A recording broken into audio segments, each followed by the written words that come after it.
ಚಿಂತಾಮಣಿಯಲ್ಲಿರೋ ಉರಿಗಾಳು ಶ್ರೀರಾಮಯ್ಯನವರ ಅಂಗಡಿಗೆ ಬಂದಿದ್ದೀವಿ. ಬನ್ನಿ ಒಳಗಡೆ ಏನೇನು ಸಿಗುತ್ತೆ ನೋಡೋಣ.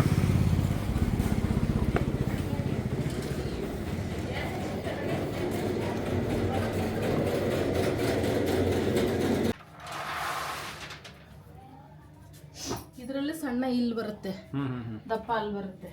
ಅದನ್ನ ಸೈಜ್ ವೈಸ್ ರೇಟ್ ಚೇಂಜ್ ಆಗುತ್ತಾ?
ಈ ಕಡೆ ಗ್ರೈಂಡ್ ಆದಾಗ ನೋಡಿ, ಈ ಥರ ನೈಸಾಗಿ ಬರಬೇಕು. ಗ್ರೈಂಡ್ ಆಗ್ತಾ ಇದೆ, ಆ ಖಾರ ಈ ಥರ ನೈಸಾಗಿ ಬರಬೇಕು. ನೋಡಿ 24 hours ಗ್ರೈಂಡ್ ಆಗ್ತದೆ. 24 hours ಗ್ರೈಂಡ್ ಆಗಬೇಕು. ಪೇಸ್ಟ್ ಗಾಡ್ಗೆ ಥರ ಬರಬೇಕು. ಅದು ಗ್ರೈಂಡ್ ಆದಮೇಲೆ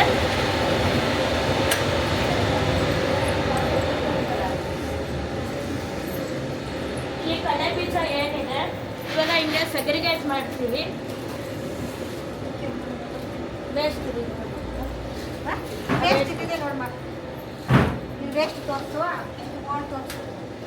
ಅದು ಇವಾಗ ಕಡಲೆ ಬೀಜ ಅಲ್ಲಿ ತಗೊಂಡ್ ಬಂದಿರ್ತೀವಿ ಸೆಗ್ರಿಗೇಟು. ಇವಾಗ ಇವೆಲ್ಲ ವೇಸ್ಟು, ಮತ್ತು ಇವೆಲ್ಲ ಗೋಲ್ಡು ಮತ್ತು ಕಹಿ ಬೀಜ ಅವೆಲ್ಲ ಸೆಗ್ರಿಗೇಟ್ ಮಾಡಿ, ಒಂದು ಸೆಗ್ರಿಗೇಟ್ ಮಾಡಿದ್ಮೇಲೆ ನಾವು ಅಲ್ಲಿ ಉರಿಯೋ ಸೆಕ್ಷನ್ ಕೊಡ್ತೀವಿ.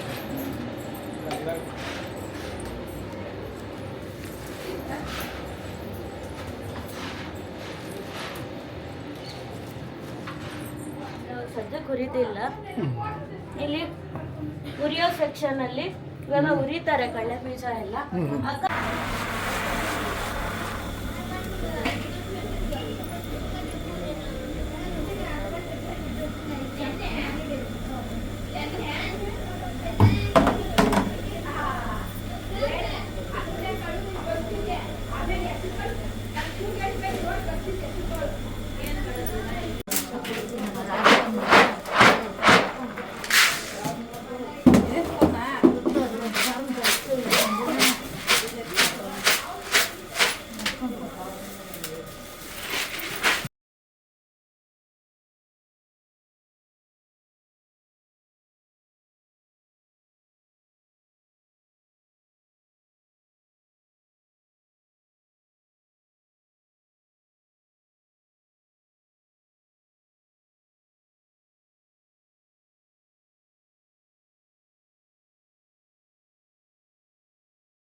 ಇವತ್ತು ನಾವು ಒಂದು ವಿಶೇಷವಾದ ಸ್ಥಳದಲ್ಲಿ ನಾವಿದ್ದೇವೆ.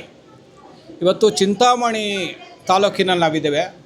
ಚಿಂತಾಮಣಿ ಏನಕ್ಕೆ ಫೇಮಸ್ಸು ಅಂತ ನಮಗೆ ಗೊತ್ತಿಲ್ಲ, ಆದರೆ ಚಿಂತಾಮಣಿಯ ಕಡಲೆಕಾಯಿ ಬೀಜ ಇದೆಯಲ್ಲ ಜಗತ್ ಪ್ರಸಿದ್ಧವಾಗಿರ್ತಕ್ಕಂಥದ್ದು. ಯಾಕೆಂದರೆ ಎಲ್ಲೇ ಯಾವುದೇ ಊರಿಗೋದ್ರೂ ಚಿಂತಾಮಣಿ ಕಡಲೆಕಾಯಿ ಬೀಜ ಕೊಡಿ ಅಂತ ನಾನಂತೂ ಕೇಳ್ತೀನಿ.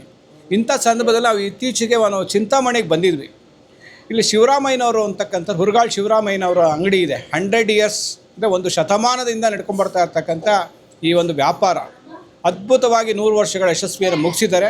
ಅವರ ಮೊಮ್ಮಕ್ಕಳು ಸಹ ಇಲ್ಲಿ ವ್ಯಾಪಾರಗಳು ನಡ್ಕೊಂಡ್ಬರ್ತಾ ಇದ್ದಾರೆ. ಶಿವರಾಮಯ್ಯನವರ ಈ ಅಂಗಡಿಗೆ ನಾವು ಬಂದಿದ್ವಿ. ಈಗ ಅವರ ಸೊಸೆ, ಅವರ ಮನೆಯ ಸೊಸೆಯವರು ಈ ಒಂದು ಇಲ್ಲಿ ನೋಡ್ಕೋತಾ ಇದ್ದಾರೆ. ಇದ್ರ ಬಗ್ಗೆ ಅವ್ರು ಏನು ಹೇಳ್ತಾರೆ, ಹೇಗೆ ನಡೀತಾ ಇದೆಯಮ್ಮ ವ್ಯಾಪಾರ ಎಲ್ಲ? ಸರ್ ವ್ಯಾಪಾರ ಎಲ್ಲ ತುಂಬ ಚೆನ್ನಾಗಿ ನಡೀತಿದೆ. ನಿಮ್ಮ ಹೆಸರು? ನಮ್ಮ ಹೆಸರು ಸಹನಾ ಅಂತ. ಹೇಗೆ ಕಳಿಸ್ತೀರಾ ವ್ಯಾಪಾರ, ಎಲ್ಲೆಲ್ಲಿ ಸಪ್ಲೈ ಮಾಡ್ತೀರಾ ಇದು? ಸರ್ ಇದು ಎಲ್ಲೂ ಸಪ್ಲೈ ಮಾಡೋಕ್ಕಾಗಲ್ಲ, ಯಾಕಂದರೆ ನಾವು ಪ್ರೊಡಕ್ಷನ್ ಮಾಡೋದು ನಮಗಿಲ್ಲೇ ಸರಿ ಹೋಗ್ತಿದೆ. ನಮ್ಮ ಕೌಂಟರ್ಗೆ ಇಲ್ಲಿ ನೋಡಿ ಲೇಬರ್ ಇದು ಕಸ್ಟಮರ್ಸ್ ಎಷ್ಟಿದ್ದಾರೆ ಇಲ್ಲಿ, ಮತ್ತು ಅಂಗಡಿಗೆ ನಮಗೆ ಕೊಡೋದಕ್ಕೆ ನಮಗೆ ಸಾಕಾಗ್ತಿಲ್ಲ. ಸೊ ನಾವೆಲ್ಲೂ ಡೆಲಿವರ್ ಮಾಡಲ್ಲ ಸರ್, ಬಂದು ತೊಗೊಂಡು ಹೋಗ್ಬೇಕು. ಕೆಲವರು ಹೇಳ್ತಾರೆ ನಮ್ಮದು ಚಿಂತಾಮಣಿ ಕಡಲೆಕಾಯಿ ಬೀಜ, ನಮ್ಮದು ಚಿಂತಾಮಣಿ ಕಡಲೆಕಾಯಿ ಬೀಜ ಅಂತ. ತುಂಬ ಜನ ನಕಲಿಗಳಿದ್ದಾರೆ. ಆದರೆ ನಿಮ್ಮದು 100 ಇಯರ್ಸ್ ಇದೆ, ನಿಮ್ಮದೇ ಅಸಲಿ ಅಂತ ಎಲ್ಲರೂ ಹೇಳ್ತಾರೆ. ಅದ್ರ ಬಗ್ಗೆ ನೀವೇನು ಹೇಳಕ್ಕೆ ಇಷ್ಟಪಡ್ತೀರಾ? ಇವಾಗ ನೀವು ಟೇಸ್ಟ್ ನೋಡಿದ್ದೀರಾ ಸರ್, ಇವಾಗ ನೀವು ಕಾಳು ತಿಂದು ಟೇಸ್ಟ್ ನೋಡಿದ್ದೀರಾ. ಇವಾಗ ಇಲ್ಲಿ ತಿಂದಿರೋ ಕಾಳಿಗೂ ಮತ್ತು ನೀವು ಔಟ್ಸೈಡ್ ತೊಗೊಂಡಿರೋ ಕಾಳಿಗೂ ಟೇಸ್ಟ್ ನೋಡಿ ಡಿಫ್ರೆನ್ಸ್ ಹೇಳ್ಬೋದು ಸರ್ ನೀವೇ. ಏನಿದು ಪ್ರೋಸೆಸ್ ಯಾವ ರೀತಿ ಆಗುತ್ತೆ, ಯಾವ ರೀತಿ ಪ್ರಿಪೇರ್ ಆಗ್ತಾರೆ ಮೊದಲದಿಂದ ಹೇಳಿ. ಫಸ್ಟು ಅಲ್ಲಿ ಇದು ಜರಡಿ ರೂಮಲ್ಲಿ ನಾವು ಕಡಲೆ ಬೀಜ ಎಲ್ಲ ಸೆಗ್ರಿಗೇಟ್ ಮಾಡ್ತೀವಿ, ಸಣ್ಣ ಮತ್ತು ದಪ್ಪ ಬೀಜ ಅಂತ, ಮತ್ತು ಮಿಕ್ಕಿರೋದು ವೇಸ್ಟ್ ಅಂತ ಅದು ಬಂದುಬಿಡುತ್ತೆ.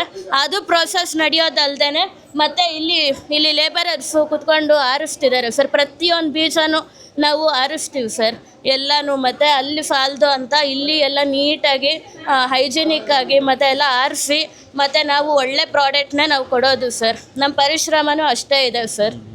ಮತ್ತು ಇದಕ್ಕೆ ಚಿಂತಾಮಣಿಗೆ ಅದ್ಭುತವಾಗಿರ್ತಕ್ಕಂಥ ಖಾರದ ಯಾವ ರೀತಿ ಪ್ರಿಪೇರ್ ಆಗುತ್ತೆ ಅದು ನಾವು ಹೇಳೋಕ್ಕಾಗಲ್ಲ ಸರ್. ಏನೇನು ಹಾಕ್ತೀರಾ? ಅದು ನಮ್ಮ ಸೀಕ್ರೆಟ್ ಇಂಗ್ರೀಡಿಯೆಂಟ್, ಅದು ನಾವು ಹೇಳೋಕ್ಕಾಗಲ್ಲ ಸರ್. ಗ್ರಾಹಕರಿಗೆ ಏನು ಹೇಳಕ್ಕೆ ಇಷ್ಟಪಡ್ತೀರಾ? ಮೇನ್ ಗ್ರಾಹಕರಿಲ್ಲದೆ ವ್ಯಾಪಾರ ನಡೆಯೋದಿಲ್ಲ. ಗ್ರಾಹಕರೇ ದೇವರು ಅಂತಾರೆ, ನೀವೇನು ಹೇಳ್ತೀರಾ? ಅದಂತೂ 100% ಸರ್. ನಾವು ಎಲ್ಲರಿಗೂ ನಾವು ಬೇರೆ ಪ್ರಾಡಕ್ಟ್ಸ್ ಥರ ಅದು ಅಲ್ಲೇ ಬನ್ನಿ ಇಲ್ಲೇ ಬನ್ನಿ ಅಂತ ನಾವು ಪ್ರಮೋಟ್ ಮಾಡೋದಿಲ್ಲ. ಮೇಯ್ನ್ ಥಿಂಗು ನಾವೇನು ಹೇಳ್ತೀವಿ ಅಂದರೆ ನಾವು ಮ್ಯಾನುಫ್ಯಾಕ್ಚರ್ ಮಾಡಿರೋ ಅಂಥದ್ದು ನಾವು ಟೇಸ್ಟ್ ನೋಡಿಬಿಟ್ಟು, ಇವಾಗ ನೀವು ನೋಡಿದ ಹಾಗೆ ಇವಾಗ ಟೇಸ್ಟ್ ನೋಡಿ ಸ್ಯಾಂಪಲ್ ಕೊಡ್ತೀವಿ ಸರ್.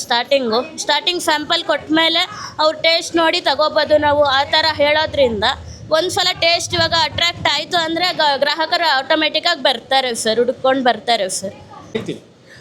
ಇವತ್ತು ಹಲವಾರು ಜನ ಚಿಂತಾಮಣಿಗೆ ಬರ್ತಾರೆ. ನಿಮ್ಮ ಈ ಒಂದು ಪ್ರದೇಶಕ್ಕೆ ಬಂದು ಬೈ ಮಾಡಬೇಕು ಅಂತಂದರೆ ನಿಮ್ಮ ವಿಳಾಸ ಮತ್ತು ಫೋನ್ ನಂಬರ್ನ ಹೇಳಿದ್ರೆ ನಮ್ಮ ಗ್ರಾಹಕರಿಗೆ ಅನುಕೂಲ ಆಗುತ್ತೆ. ಅವ್ರು ಬಂದು ನಿಮ್ಮನ್ನು ಕಾಂಟ್ಯಾಕ್ಟ್ ಮಾಡ್ತಾರೆ. ಹೇಳಿ ವಿಳಾಸ ಹೇಳ್ತೀನಿ ಸರ್. ವಿಳಾಸ ಬಂದು ಚಿಂತಾಮಣಿಯಲ್ಲಿ ಬ್ಯಾಂಗ್ಳೂರು ರೋಡ್ ರಾಘವೇಂದ್ರ ಸ್ವಾಮಿ ದೇವಸ್ಥಾನ ಡೌನಿಗೆ ಬಂದರೆ NR ಎಕ್ಸ್ಟೆನ್ಷನಲ್ಲಿ ಇದೆ ಸರ್. ಅದು ಲೊಕೇಶನ್ ಸಹ ಇದೆ. ಇವತ್ತು ನೋಡಿದ್ರಲ್ಲ ಚಿಂತಾಮಣಿಯ ಇತಿಹಾಸವನ್ನು. ಯಾಕೆಂದರೆ ಚಿಂತಾಮಣಿ ಬರೀ ಒಂದು ಜಿಲ್ಲೆ ಅಲ್ಲ, ಇಲ್ಲಿ ಒಂದು ಚಿಂತಾಮಣಿಯ ಕಡಲೆಕಾಳು ಬೀಜ ಏನಿದೆ ಅದು ಇಡೀ ಒಂದು 100 ವರ್ಷಗಳ ಇತಿಹಾಸವನ್ನು ಹೊಂದಿದೆ. ಅದರಿಂದ ಹಲವಾರು ಜನಕ್ಕೆ ಬದುಕನ್ನು ಕಟ್ಕೊಡ್ತಕ್ಕಂಥ ಶಿವರಾಮಯ್ಯನವರ ಕನಸು ಇವತ್ತು ನನಸಾಗಿದೆ. ಅವರ ಸೊಸೆ ಸಹ ಈ ಒಂದು ವ್ಯಾಪಾರದಲ್ಲಿದ್ದಾರೆ. ಇದೇ ರೀತಿ ನಮ್ಮ ಸ್ವದೇಶಿ ಕಲ್ಪನೆಯ ಒಂದು ವ್ಯಾಪಾರ ಮುಂದುವರಿಲಿ, ಅವ್ರಿಗೆ ಶುಭವಾಗಲಿ ಅಂತ ಈ ಮೂಲಕ